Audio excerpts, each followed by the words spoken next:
Hi, so this week you are working on your informative speech, and I wanted to talk to you a little bit today about how to cite your sources.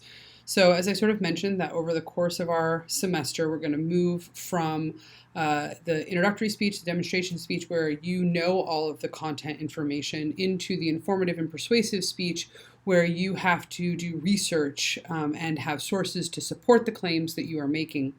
So that's not just for me, that's not just for you to share that you've done that research, but to demonstrate in the speech itself that you are credible, that you have sources that support the claims that you are making.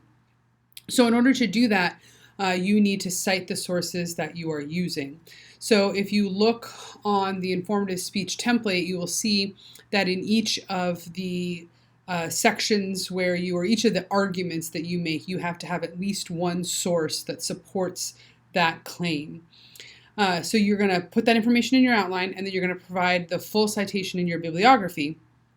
But you also need to share that information in your actual speech. So if you look at the rubric, the grading rubric for the informative speech, you will see that proper oral citation is a graded aspect of your presentation. So I wanted to just give you a quick primer on how you would go about doing that in your actual speech. So the two main ways that we reference a particular source citation in our speech is by using either the author or the publication. So your citation needs to include either the author's name or the publication, and it should always include the date.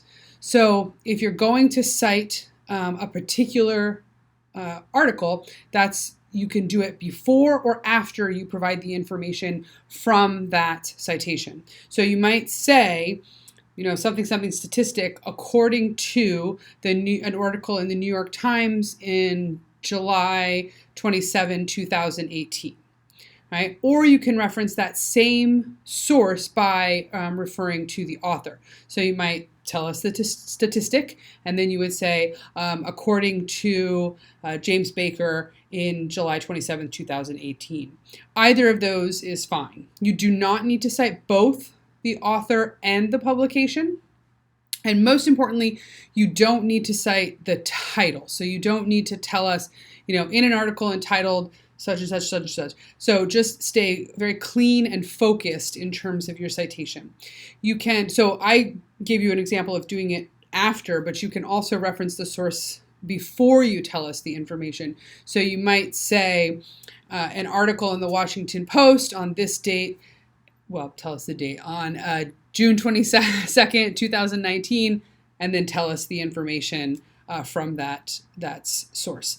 So it doesn't really matter. I usually say something like according to, but you can say, in an article referenced by, or how you say it is kind of really up to you, and you want to make it flow in your speech, but you do have to specifically tell us where that information is coming from. The one caveat that I want to put on that is that if you are using a statistic or something that needs a citation as your attention getter, you should always put that after, because your attention getter is the very first thing that you're going to share with us in your speech. So you don't want the actual first words for your speech to be according to.